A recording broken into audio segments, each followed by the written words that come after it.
Om Namo Bhagavate Vasudevaya. Om Namo Bhagavate Vasudevaya. Om Namo Bhagavate Vasudevaya. Reading from the Bhagavad Gita, chapter number 4, entitled as Transcendental Knowledge. Text number 1. Shri Bhagavanu Vacha. Imam Vibhasvate Yogam Proktavanaham Avyayam Vivaswan Manave Praha Manur Ikshvakave Abravit. The Supreme Personality of Godhead Lord Sri Krishna said, I instructed this imperishable science of yoga to the sun god Vivaswan, and Vivaswan instructed it to Manu, the father of mankind, and Manu in turn instructed it to Ikshvaku. So this chapter contains some of the most wonderful, celebrated verses of the Bhagavad Gita. And as the name is suggesting, transcendental knowledge, it is going to reveal some of the greatest truths about this universe, about God. There are two types of knowledge. One is mundane knowledge, materialistic knowledge, and the other one is transcendental knowledge. Material knowledge that we get in schools, colleges, educational institutions, or other things related to matter. And transcendental knowledge means something which is beyond matter, something that we cannot perceive or understand with our material senses.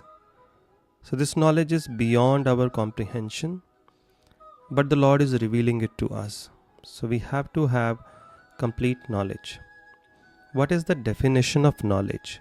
Knowledge means to know what is matter, to know what is spirit, and to know who is controlling both. So anyone who knows all three is understood to be truly knowledgeable as per the absolute standard.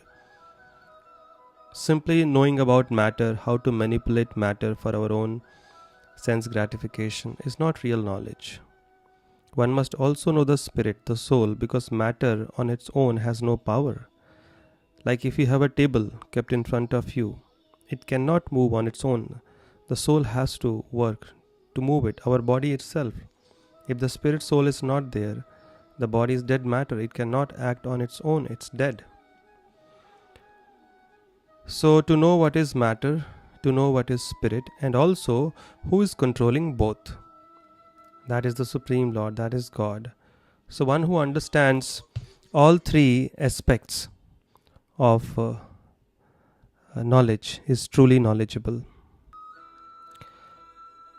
So in the first verse of this chapter, Krishna is revealing the history of the Bhagavad Gita. Sometimes people think Gita was just spoken 5,000 years ago. But in this verse, Krishna specifically tells, no, it was spoken much before that. And he, being the speaker of the Bhagavad Gita, knows more than anybody else. So when he speaks, we have to believe. So he is telling, first of all, he gave this science of yoga. He is using the word, the science of yoga for Bhagavad Gita. That's why Gita is known as Yoga Shastra. The science of linking with the Supreme. That is what Bhagavad Gita is. And he first of all gave it to sun god Vivaswan. As soon as the creation happens, even before the living entities are created, all of us are created according to our karma. The Lord creates the transcendental knowledge. And since sun god is considered to be the king of all planets, Surya is the king of all planets, and he is a great soul. So the knowledge of the Gita is meant for the leaders, for the influential people, for the kings. They are supposed to know because they are the ones who are supposed to guide. People look up to them. So through this, Krishna is also indicating it is meant for the rulers, the kings, the leaders, the influential people in society. If they accept it, others will automatically follow their example. So they all have a great responsibility. And everyone is expected to know. It is not a matter of choice. So finally Krishna says he gave it to Vivaswan. Now Surya is not the name of a person. We say Surya Dev, we say Indra Dev, we say Chandra Dev. These are not the names of personalities, these are different posts. And different people occupy these posts at different times, like in a government. Finance minister is not the name of a person, prime minister is not the name of a person. Different posts, different people occupying these posts at different times. Similarly, the person occupying the post of Suryadev at the moment is Vivaswan, that is his name. His son was Manu. Manu is also known as father of mankind. So he gave it to his Manu. Naturally, the king passes on the legacy to his son. So this is the greatest legacy, to pass on the legacy of transcendental knowledge, the spiritual culture, to our children. And as a responsible father, he gave it to his son Manu. And Manu gave it to his son, who was ruling the earth at that time, at the beginning of Treta Yuga, Ikshvaku. And in his dynasty, Lord Ramchandra later appeared. So before that, it was in the higher planets with Manu and Vivaswan. Ikshvaku ruled the earth. So it was at the beginning of Treta Yuga. So what is the age of Treta Yuga? As per the scriptures, around 12 lakh years. 8 lakhs is the duration of Dwapar, and 4,20,000 is the duration of our Kali Yuga, out of which only around 5,000 years have passed.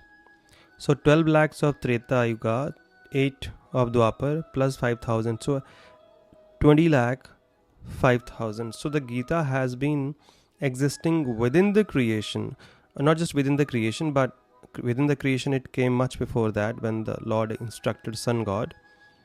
But on this planet Earth, the Bhagavad Gita has been existing for the last 20 lakh 5,000 years.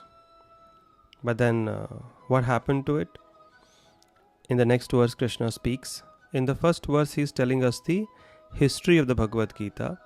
In the second verse, he tells us why he has to repeat it again and how this knowledge has to be understood. Text 2. Evam parampara praptam imam rajarashayo viduhu sakale neha mahata yogo nashtah parantapa.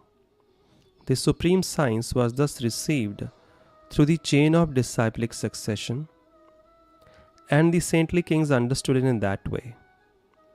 So this is the method to receive the knowledge of the Bhagavad Gita. Nobody can just pick up the Bhagavad Gita and say, I want to start teaching the Bhagavad Gita. His commentary, his understanding of the Gita will not be proper. We should not learn from such people who are not connected to a bona fide chain of disciplic succession, Guru Shishya Parampara.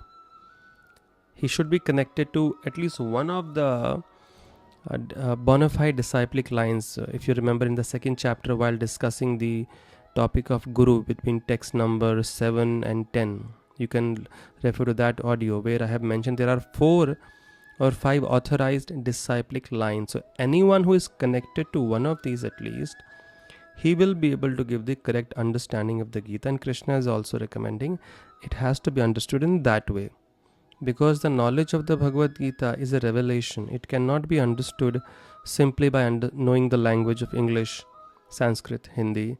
It's a revelation. The Lord reveals it through his disciplic chain.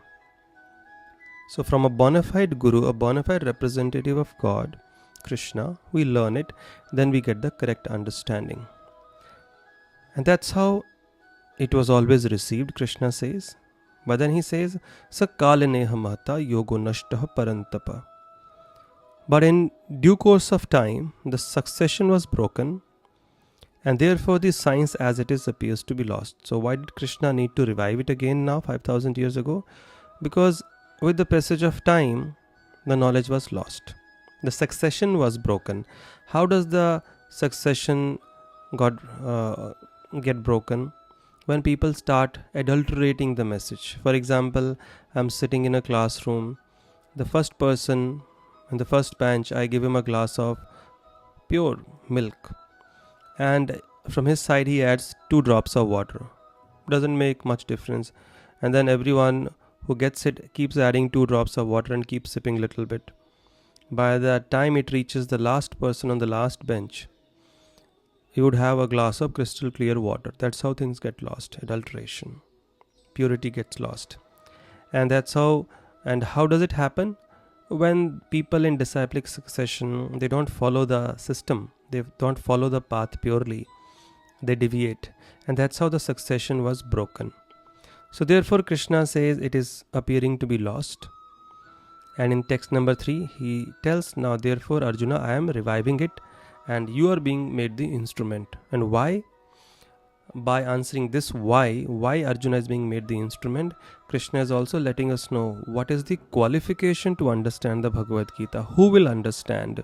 So many people listen to the message of the Bhagavad Gita, but how many of them will truly understand, truly benefit, and will be able to internalize and transform their life? Sa evayam maya tedya yogah proktah puratanah bhakto sime sakha cheti rahasyam hi etad uttamam. Text 3. That very ancient science of the relationship with the Supreme is today told by me to you because you are my devotee as well as my friend, and can therefore understand the transcendental mystery of this science. So who can understand? Someone who is a devotee of the Lord, or even if he's not a devotee, at least he's not averse, he has an open mind and he has a friendly attitude towards the Lord. He's not agnostic, he's not offensive. Such a person will be able to understand, either a pakka devotee or at least having a friendly attitude. So now Arjuna has a valid question, text number 4. After he hears this, and it's not that Arjuna does not know Krishna's position, but Arjuna is asking for all of us, and Gita has been spoken for people who would come in the future, so that no doubt remains in their mind about Krishna's position. Arjuna is asking this question. Arjuna uvacha aparam bhavato janma parama janma vivasvatah katham etad vijaniyam tvam adau proktavaniti. Arjuna said, the sun god Vivaswan is senior by birth to you. How am I to understand that in the beginning you instructed this science to him? Don't we all have had this question at some point in our life, or we've heard others questioning like this? I've heard people coming to me saying, oh, you say Krishna is the Supreme Lord, he is the source of all avatars. Then I would tell them, I don't say, the scriptures say, so therefore we repeat the same message. But then they say, okay, but Ram came first, Krishna came much later. So how can you say Krishna is greater? So they don't understand that we cannot apply material logic to God's appearance and his activities. That's why whenever the Lord appears in this world, he's not known as he has taken birth. We use the word avatar, appearance. Avatar means he's already there, up there somewhere. Whenever there is a need, he just descends to this world. So we don't apply that logic, oh, Ram appeared first and then Krishna came later. No. So Arjuna is asking something similar, that Krishna, you are saying you instructed this science of yoga to sun god, but you are only 100 odd years old standing in front of me on this battlefield, and you are my Bua's son, right? And you are our cousin, and I've seen you grow as we were growing. So how can you say you spoke that? So some materialistic people with a materialistic mindset, with lack of knowledge, they think Krishna is also born and he's like them. So Krishna, therefore, when we think that or try to impose our consciousness on God, then we bring God down to an ordinary level. And therefore, when we do that, we start finding faults with him. When we consider God to be ordinary, and every time anyone finds fault with God or his activities, he gets implicated more and more in the laws of karma, and there will be future punishment. That's for sure, because that's how the karmic reactions work. So even if we talk ill of anybody in this world, there is going to be a reaction. We'll have some setback in life. So, what to speak of when we talk ill of the greatest personality? Do we think there will not be any reaction? No, that's not very intelligent thinking. So, Arjuna's question is valid, but not very evolved, and he's representing all of us. So, this is not a very evolved sort of thinking. We have to realize God is great, we are not. One of the names used for God is Adhokshaja. Adha Akshaja, he is beyond the temporary material senses. Whatever we perceive or whatever we acquire in terms of knowledge in this world happens through our senses. Our senses are material, God is spiritual. So with material senses, mundane senses, we cannot understand his activities or his appearance. So the first thing that we need to internalize is God is great. We cannot even understand our own bodies, our own people, our own siblings, our own parents. How can we understand God? Sometimes we question, why did he do that? I mean, ordinary people, when we see doing them certain things, we ask, why did he do that? I can't understand. So if this is true for some ordinary human being, a mortal, what to speak of the Supreme Lord? How can we understand him? So first, that humility has to be cultivated in our life, that I do not know everything, he is great. And when I see God doing something which I cannot understand, it is because of my ignorance. So rather than becoming arrogant, people should become humble. I am so ignorant that I cannot understand why the Lord did this.